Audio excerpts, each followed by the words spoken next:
To escape her abusive husband, the woman chose to fake her own suicide. First, she secretly took her mother out of the nursing home. She transferred her to another familiar hospital. She instructed the director not to leak any information. From now on, only she could make contact. Then she left a suicide note and her wedding ring in her car. She rented a small motel by the ocean. After getting everything ready, she turned on her cell phone. Sure enough, her husband's men came to report. They said they had received the location signal from his wife's phone. The husband was extremely excited and immediately set out to find her. Mary carried her bag to the ocean. She took out the high heels she had prepared and placed them on the rocks. She also put her phone next to them. She knew her husband would soon track her down here. She said goodbye to the ocean and to her past.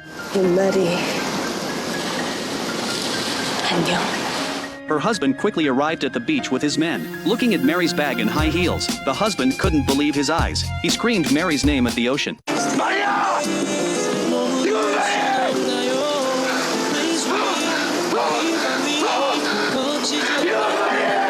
He ordered his men to find a diving team for recovery, and he looked back at the dense forest behind him. His instinct told him Mary couldn't possibly have committed suicide. At that moment, Mary was running through the forest. She accidentally fell to the ground. She didn't bother to pick up her shoes. She got up and continued running. She suddenly tumbled down the hillside. She struggled to get up and reach for her backpack, but she saw that her husband had already caught up to this place. Mary didn't bother with the bag and quickly fled. She finally made it to the roadside. The passing vehicles completely ignored her pleas for help. Suddenly she saw a car approaching from the distance. Mary spread her arms and stood in the middle of the road. The driver turned out to be a plastic surgeon. At this time, her husband also arrived at the roadside in the rain. Mary had already gotten into Zheng Yuan's car and left. She told Zheng Yuan that she had faked the suicide scene. Her purpose was to escape her abusive husband. Zheng Yuan changed his mind. He decided to help her get plastic surgery and change her face. He asked Mary what she wanted to look like. Mary said any face would be fine. Zheng Yuan seemed lost in thought. It turned out that just 2 days ago, his wife, who had been in a coma for 5 years, suddenly died.